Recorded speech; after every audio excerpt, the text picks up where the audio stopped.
L'Abitibi-Témiscamingue est une région jeune du point de vue de la colonisation, mais millénaire quand on se réfère à l'occupation autochtone. D'ailleurs, Abitibi signifierait en algonquin « là où les eaux se séparent » et Témiscamingue voudrait dire « lac profond ». Bien connu internationalement pour ses richesses naturelles, notamment pour ses gisements aurifères de classe mondiale, l'Abitibi-Témiscamingue n'était pas au départ destinée à l'exploitation minière. C'est au début du 20e siècle que le gouvernement canadien-français développe un plan de colonisation ambitieux pour le milieu nord du Québec. Développer l'agriculture de cette région qui a tout de la terre promise, afin de donner de l'emploi et des projets aux chômeurs des centres urbains touchés par la Grande Dépression. Mais bien que le sol aride n'ait jamais permis d'atteindre cet objectif d'exploitation agricole, il cachait tout de même en son sous-sol des richesses insoupçonnées. On sait depuis très longtemps qu'il y avait un potentiel minier intéressant de par la faille de Cadillac, un potentiel minier intéressant dans la région ici.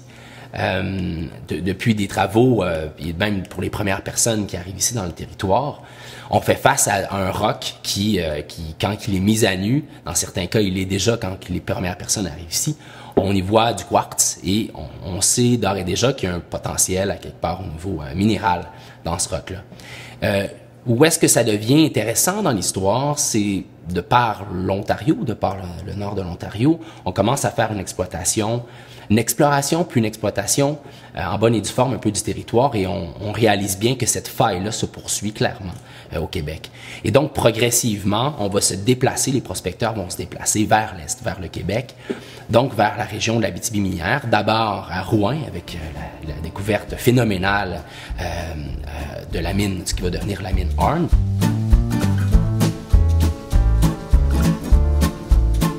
Comment est-ce qu'on vient ici à l'époque? Mais c'est par les cours d'eau, parce qu'il n'y a encore aucune route.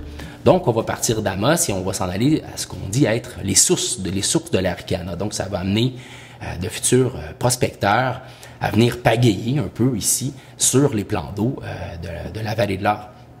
Et les premières mines qui vont s'implanter, quand on regarde un peu la cartographie de ces mines-là sont implantées sur les bords des cours d'eau parce que c'est les premiers bouts de roc qu'on va pouvoir reconnaître et vraiment les premières mines vont s'établir à cette proximité-là. Ce qui nous amène par exemple à l'île Cisco qui va être une des premières découvertes qui va être faite ici dans la région, qui va être d'ailleurs la première mine en exploitation dans la région de la vallée de l'Or.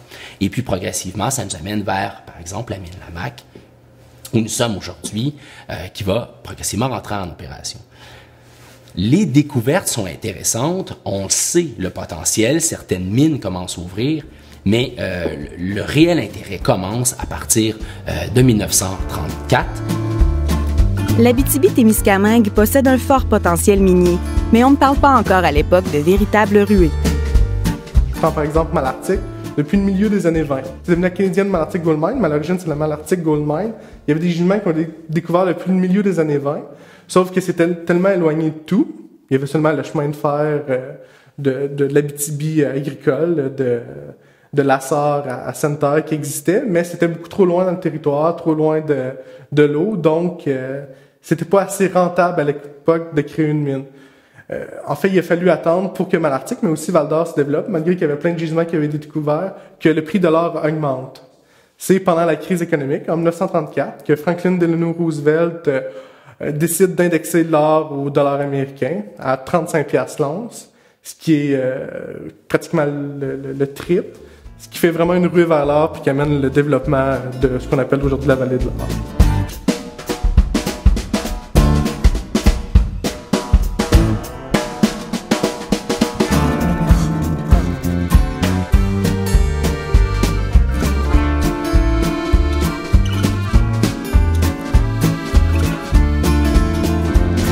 C'est réellement ça, avec la crise économique de toute façon qu'on vit, la crise mondiale de 29 et ses impacts, c'est ce qui amène vraiment l'ouverture.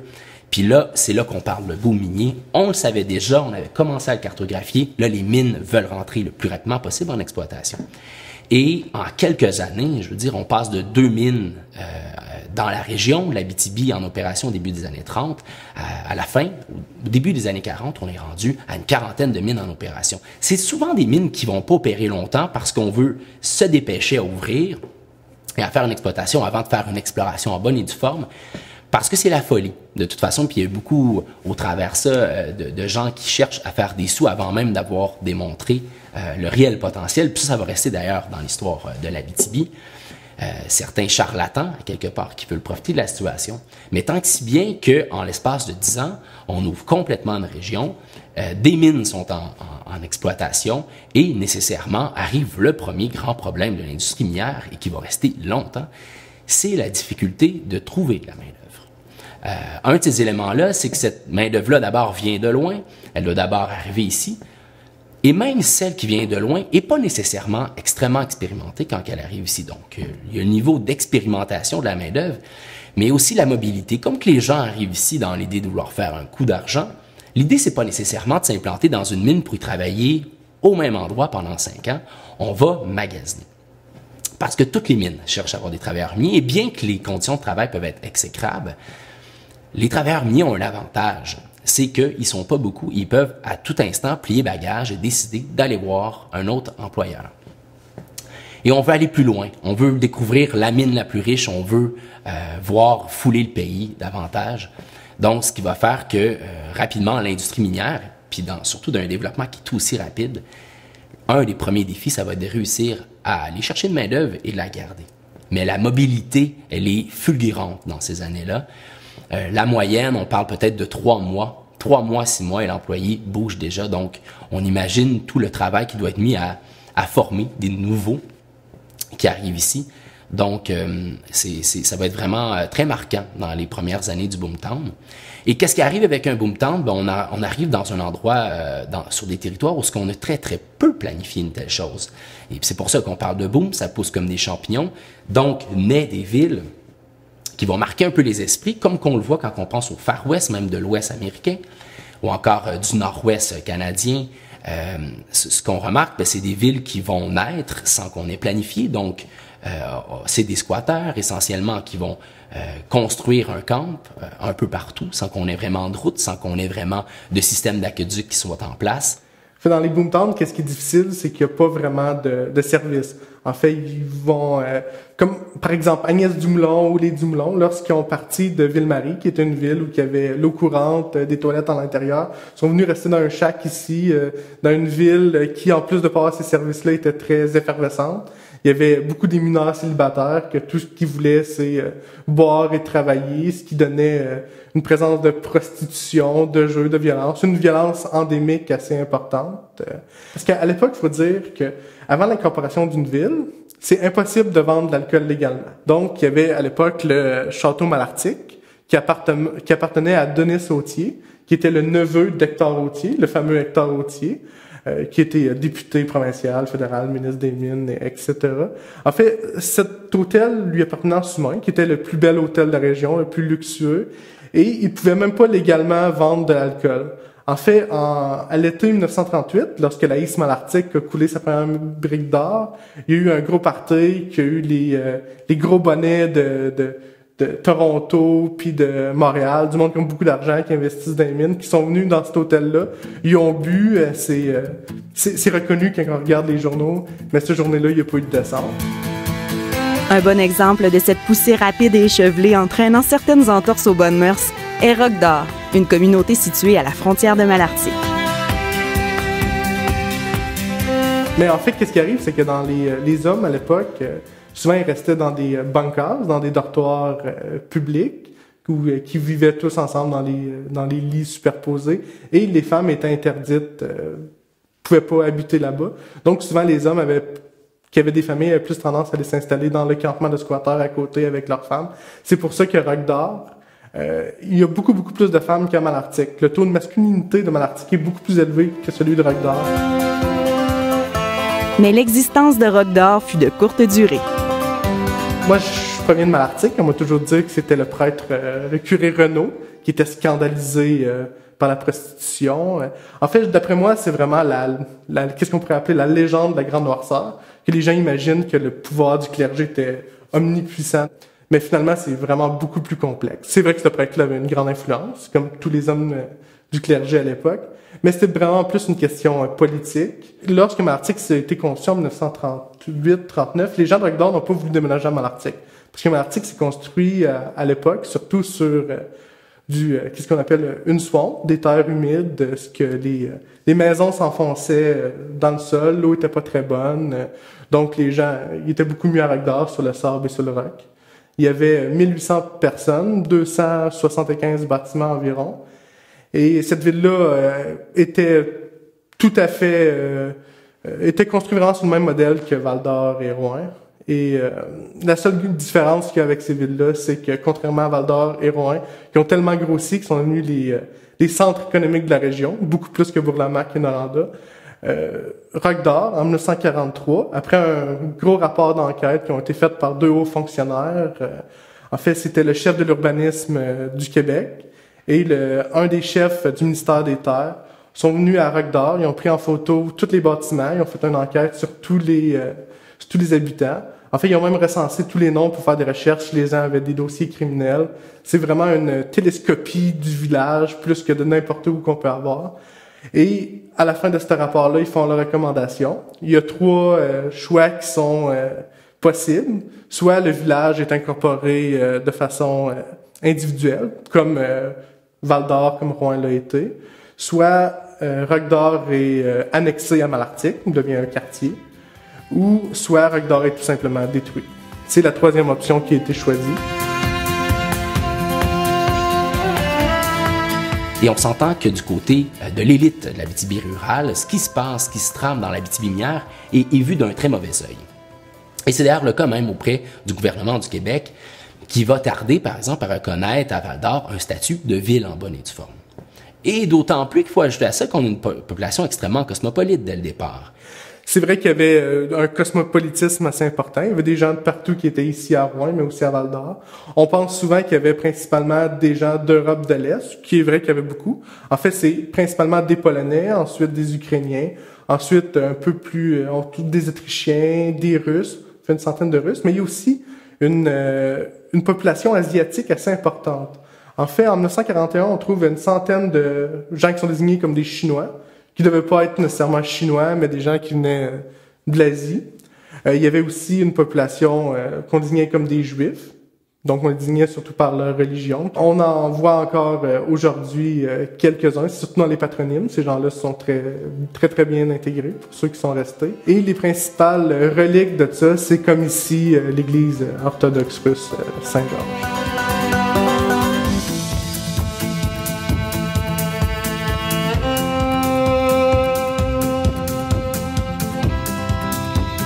Donc, dès le départ, on a une population cosmopolite qui fait pas du tout dans les plans de l'élite traditionnelle canadienne-française, du clergé en particulier. Il faut rappeler que Val-d'Or aussi, comme premier maire, un Bulgare, ce qui est quand même assez particulier en soi. Donc, va naître ces villes-là, Boomtown, et en même temps de contraste, dans certains cas, certaines exceptions, certaines entreprises minières vont décider de œuvrer eux-mêmes au développement et de le planifier pour éviter de créer un peu les chaos qu'on voit dans les villes minières très cosmopolites. Et Bourlamaque en est un fabuleux exemple où la mine Lamaque va décider de construire une ville, elle-même de la gérer comme c'était pratiquement son propre royaume. Et ça va naître de ça un contraste qui est fascinant, d'avoir d'un côté une ville champignon, chaotique, anarchique, non planifiée, à une ville extrêmement planifiée, organisée, où ce que les gens se couchent tôt, où ce qu'on retrouve pas beaucoup de débits de boissons, contrairement de l'autre côté. Et ce contraste-là, qui est très vivant à Val-d'Or, et il y a une époque où ce qu'on voit vraiment ce processus de transformation-là, d'une main-d'œuvre cosmopolite qui vient un petit peu partout et qui est très mobile aussi de par ses réflexes. Tout à coup, on sait qu'il va apparaître au courant des années 70 vraiment une main-d'œuvre qui est canadienne, française, même, je dirais, témiscabitibienne. Beaucoup commencent à être nés ici.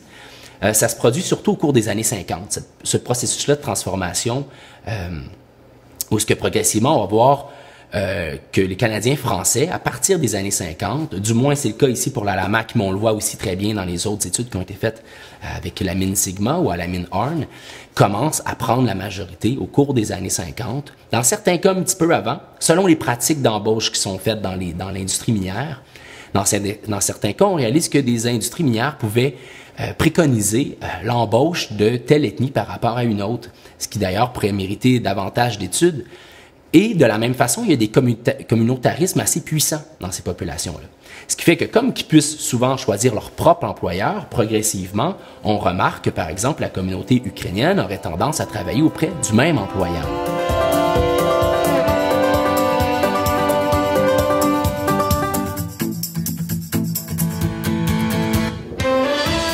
N'empêche qu'on arrive à la fin des années 50 et c'est une réalité déjà. La majorité des travailleurs qui y sont canadiens-français, sont québécois. De plus en plus, la nouvelle génération qui arrive, c'est des gens qui sont nés en Abitibi. Donc, on arrive avec une population qui est davantage enracinée, qui est établie. Et la mobilité, on va la voir à partir des années 60, surtout début 70, ils vont devenir de moins en moins mobiles.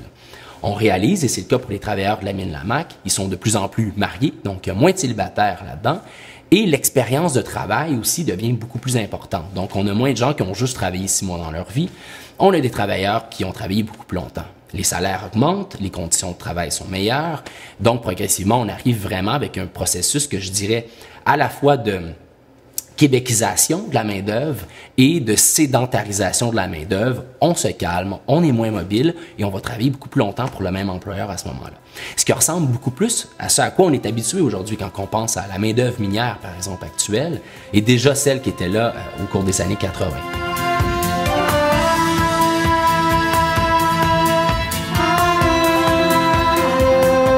On pense souvent que Noranda est exclusivement immigrante et anglophone, mais dans les recensements, on voit quand même qu'il y avait un quart de la population qui était francophone et tout le reste était anglophone. Les immigrants, parce qu'il y en avait beaucoup, en fait, dans les premiers temps, c'était surtout des immigrants d'Europe de l'Est, qu'on désignait comme des fros, qui travaillaient dans les mines.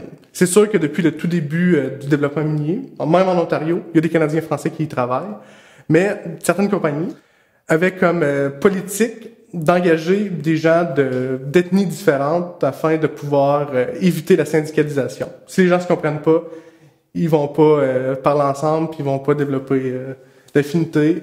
Mais en fait, ils se sont complètement trompés. Parce qu'en juin 1934, environ 300 des 1400 mineurs ont débrayé à ce qu'on appelle la grève des fros. Ça a duré 10 jours et ça a été réprimé dans le sang et dans le gaz lacrymogène par les policiers de la GRC et de la police provinciale. Après cette période-là, les compagnies minières ont de plus en plus engagé des Canadiens français, qui aujourd'hui sont la principale main-d'œuvre dans nos mines.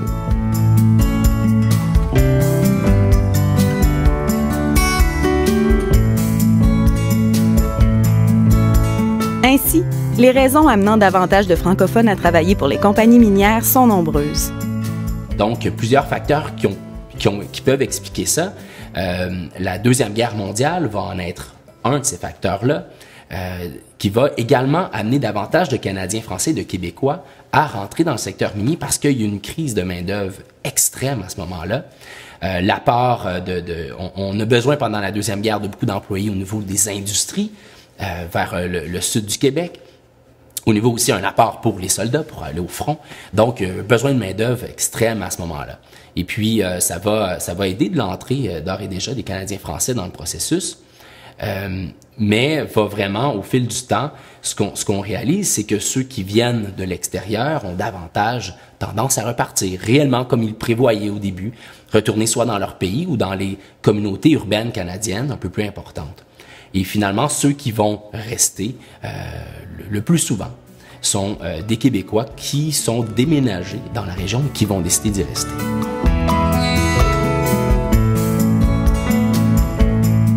Un des éléments très différents pour l'industrie des mines aurifères par rapport aux autres types de métaux, par exemple pour l'industrie du cuivre qui est extrêmement importante en Abitibi, c'est qu'on va longtemps fixer le prix de l'or. Fixer à des niveaux qui sont d'abord très hauts, et puis progressivement, le temps avance et ce prix-là reste fixé à un niveau qui finit par être très très bas, alors qu'on est dans les 30 glorieuses un peu partout en Occident. Les salaires augmentent, les coûts de main-d'œuvre augmentent, les coûts de production augmentent et les mines, elles, ont un prix de l'or qui reste fixé à un niveau quand même très très bas. Donc, ce qui va faire, c'est nécessairement que ce coût-là va faire en sorte que ça va affaiblir progressivement l'industrie minière. dans les années 50, lentement dans les années 60, et vers la fin des années 60, c'est rendu extrêmement difficile avec un prix fixé. Beaucoup d'aides gouvernementales tiennent à bout de bras certaines mines pour qu'elles continuent à faire leurs activités. Et on arrive à peu près en 1972 avec une industrie aurifère qui n'est que l'ombre d'elle-même, de ce qu'elle était dans les années 30, les années 40. Et ce qui va vraiment venir sauver cette industrie-là, c'est qu'à partir de 72, on va dégeler le prix de l'or. Et à ce moment-là, on va y aller selon une loi du marché normale, comme tous les autres métaux qu'on observait. Et en plus arrive à cette même époque-là la crise du pétrole, dont on connaît une spirale inflationniste des années 70 qui va faire en sorte que le prix de l'or va bondir d'une façon phénoménale. Et à partir donc de 72 et progressivement vers la fin des années 70, début 80, on rentre dans le deuxième grand boom minier au niveau de l'industrie aurifère. Donc, décidément, le prix de l'or joue un rôle très important. Ce qui joue un autre rôle aussi important, encore une fois, c'est la main-d'œuvre. La pénurie de main-d'œuvre va être importante, ce qui va longtemps empêcher un déploiement un peu plus grand de l'industrie aurifère parce que cette difficulté-là est importante, parce qu'il faut l'or, mais il faut aussi les gens pour pouvoir l'extraire. Et ce qui va aussi jouer dans certaines recherches, on le voit, c'est l'impact qu'a aussi l'industrie des autres métaux en Abitibi, par exemple pour les mines de cuivre. Dans certains cas, les mines de cuivre, le prix du cuivre va augmenter beaucoup et les mines de cuivre vont réussir à aller chercher quand même plusieurs travailleurs qui venaient peut-être du secteur aurifère et vice-versa. Parce que quand le cuivre descend, il est arrivé que l'or, elle monte. Donc, il va y avoir aussi un échange et ces industries-là ne travaillent pas en vase clos parce que quelque part, on peut facilement passer d'une mine de cuivre à une mine d'or. Le travail est essentiellement le même. Donc, un certain écosystème minier à cette époque-là où il y a un partage de main-d'œuvre qui va se faire entre l'industrie aurifère et l'industrie cuprifère. Et nécessairement, ça a des impacts, ce qui va faire que ça va être longtemps difficile pour les mines aurifères de garder sa main-d'œuvre parce qu'il y a beaucoup d'embauches et des fois dans des conditions de travail qui étaient plus avantageuses du côté des mines cuprifères. Et c'est ce qui va changer au courant des années 70, dans le début du deuxième boom minier. L'augmentation du prix de l'or et de l'autre côté, celui du cuivre va diminuer et c'est là qu'on a un renversement qui va être à l'avantage de l'industrie aurifère qui, de surcroît, a réglé un peu, a rattrapé au niveau des salaires ce qui était offert dans les autres industries. Donc, tout à coup, l'industrie devient beaucoup plus intéressante pour la main-d'œuvre. Donc, d'un côté, on a le prix de l'or qui joue énormément, qui joue encore beaucoup aujourd'hui. C'est la réalité de la région où ça va toujours l'être. Et de l'autre côté, ben, c'est la main-d'œuvre qui a un rôle essentiel quand même dans tout ça. Le temps passe, la société évolue et l'industrie minière s'adapte et se transforme. Ici, l'Abitibi, on a vraiment une courte histoire. C'est sûr, on parle d'une centaine d'années, mais une centaine d'années dans lesquelles il s'est quand même produit deux événements assez marquants. Un premier dans le milieu des années 70, qui a fait un virage assez majeur au niveau de la façon dont on gérait nos entreprises. Jusqu'au milieu des années 70, les investissements étaient des investissements étrangers et les compagnies étaient détenues par des anglophones et nécessairement, toute la direction, elle était anglophone. Et les francophones travaillaient davantage comme travailleurs horaires. À partir milieu des années 70, il y a eu une prise de conscience comme quoi on pouvait, nous aussi, réussir. Il y a eu toutes sortes de formations qui se sont faites dans les universités. Les gens les premiers gradués sont sortis des universités. Ils ont dit, nous aussi, on pourrait. Et il y a tout eu un environnement financier et politique qui a permis de l'éclosion de ces francophones-là, de leur dire, on pourrait partir de nos propres entreprises. Hors de question de compétitionner contre les grandes compagnies majeures. Ce qu'on a plutôt développé, c'est des petites entreprises, c'est des petites PME qui travaillaient en périphérie de ces grandes entreprises-là. Et ça fait qu'aujourd'hui, si on regarde ici en Abitibi, on a en fait 7 grosses entreprises, mais environ 350 qui gravitent autour. Et ces 350-là sont pour la plupart détenus par des francophones. Et ça, je dirais que c'est le premier clivage qu'on a vu. Le deuxième est apparu plus dans les années 2000. Et c'est un clivage complètement différent. une industrie qui était très, très fermée sur elle-même, qui parlait elle-même, c'est tout un langage assez complexe, et qui n'avait pas vraiment besoin de parler à l'extérieur, puisque elle embauchait et les gens étaient heureux de travailler à la mine. Et ça a été comme ça pendant des années et des années, jusque vers le milieu des années 2000, où les gens ont commencé à questionner. Oui, mais est-ce qu'on peut être informé? Est-ce qu'on peut comprendre? Et l'industrie c'était nouveau pour elle. C'était complètement nouveau. Comment on va s'y prendre? Et je dirais à l'époque, c'était assez simple. On pourrait dire, avant le milieu des années 2000, qui parlait de l'industrie minière, à part l'industrie minière? Depuis le milieu des années 2000, qui n'en parle pas. Et donc, l'industrie minière a dû s'adapter. Et tout ça est survenu suite à un événement qui s'est produit dans le milieu des années 2000, où une entreprise a décidé de partir un projet en plein centre urbain. Et les gens se sont questionnés. Je vous dirais pourquoi c'est un clivage. Parce que le même projet aurait parti en centre urbain il y a 20 ans, puis probablement on n'en aurait pas entendu parler. Mais là, la société avait changé, la société avait besoin d'être informée.